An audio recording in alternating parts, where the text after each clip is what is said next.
Good evening, ladies and gentlemen. It's an honor for me to introduce to you our first Oh, show. dis-moi, t'es fou quoi? Oh! Tu as cru que t'étais aux États-Unis pour la faire en anglais, ta réplique? Oh, tu l'as fait en français, s'il te plaît.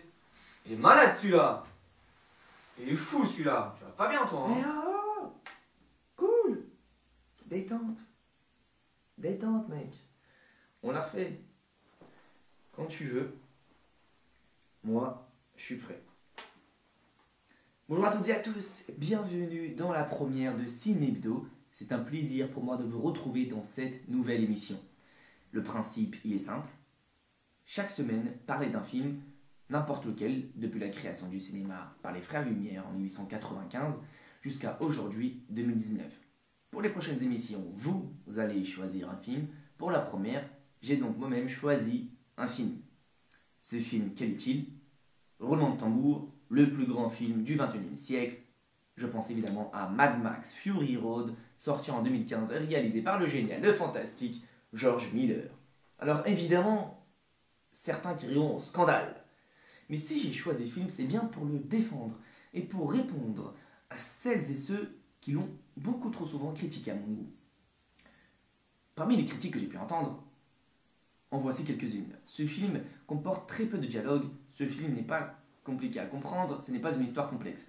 Vous avez totalement raison, mesdames, mesdemoiselles et messieurs, celles et ceux qui ont dit ça, vous avez raison. C'est vrai que Mad Max n'est pas une histoire compliquée à comprendre, c'est vrai que Mad Max comporte très peu de dialogue au final. Mais avant de répondre à cela, et avant de donner un point de vue, résumons ce film. Tu trouves pas que j'ai bugué là sur la fin? Mais non, tu étais bien toi. Qu'est-ce que tu fais là? T'as arrêté là, continue. Alors Mad Max, qu'est-ce que c'est?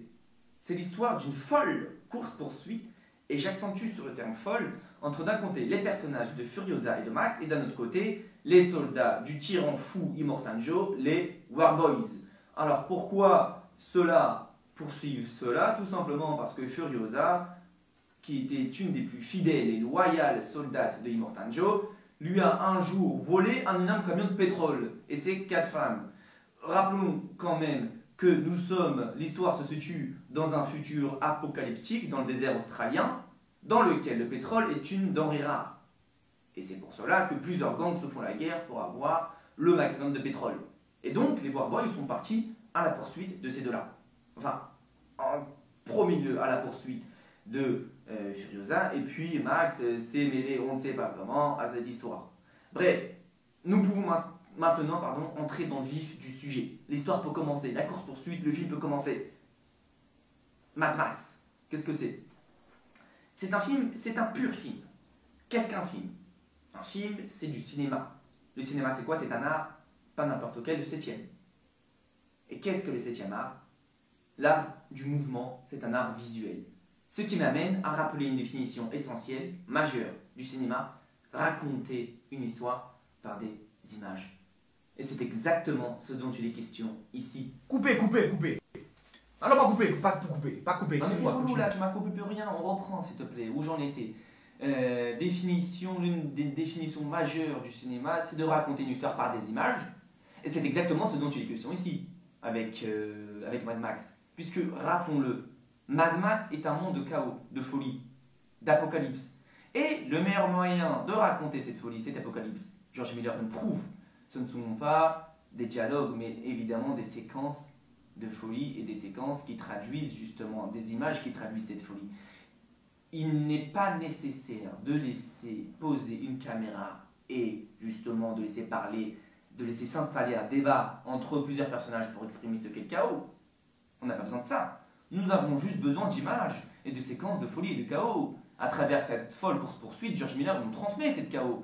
George Miller nous dit, regardez ce qu'est le chaos. George Miller nous dit, avec les véhicules que nous pouvons voir à l'écran, puisque rappelons aussi que dans cette folle course-poursuite, il y a énormément de véhicules. Il y a des camions, il y a des voitures, il y a des motos, il y a des blindés, il y a tout ce que tu veux. Et finalement, ces véhicules participent également à l'élaboration de l'histoire, à l'élaboration de l'univers. Ils nous disent quelque chose, ces véhicules. Ce sont des détails, mais importants finalement. Et finalement, ce n'est pas des détails, c'est des personnages. Ils nous racontent une histoire, ils nous racontent quelque chose.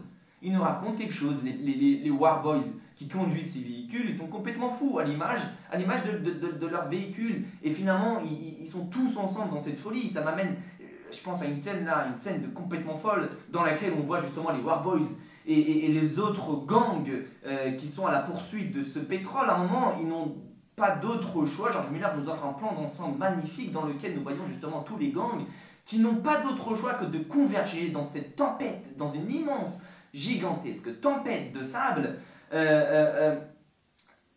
qui traduit ce chaos. Et là, j'ai envie de pleurer. Je vous jure que j'ai envie de pleurer parce que... Non, parce que ça me rappelle en fait un énorme plaisir que j'avais en regardant ce film. J'ai eu la chance, je le rappelle, de regarder ce film dans les meilleures conditions. Je l'avais vu en IMAX avec un ami que je salue au passage. Et en fait, j'étais en extase de A à Z durant tout le film. Et cette séquence, à chaque fois que j'en parle, j'en ai les larmes aux yeux. C'était le summum, le paroxysme de la folie, de cet enfer, et le paroxysme du plaisir pour nous, spectateurs. Et justement, moi, quand je vais au cinéma, ce n'est pas forcément juste pour me détendre. Allez, viens, on va au cinéma, on se détend, chérie. Non, moi, je vais au cinéma pour apprendre quelque chose, mais surtout pour ressentir des choses. Et c'est donc il est question ici avec Mad Max. Tout est question de ressenti, tout est question de se dire que George Miller nous prend de ce monde-là, nous prend de cette planète Terre, et hop, il nous emmène dans son univers. Et j'étais avec eux, moi, j'étais avec ces soldats fous, je me sentais en enfer avec eux. C'est comme si je prenais une drogue et que j'allais dans des mondes que je ne connaissais pas, et que finalement j'étais avec eux, et que à la fin du film, à la fin de cette folle course-poursuite qui dure près de 2 heures, je redescends sur Terre, je redescends, en fait, on va dire que ma conscience redescend aussi également sur Terre. Elle était dure la descente, puisque finalement après le film, je me comportais un peu comme eux, je me rappelle. Je faisais des trucs de dingue, je faisais des trucs de fou, je me comportais comme eux, je récitais le dialogue qui avait été récité par les soldats fous. Et c'est un immense plaisir.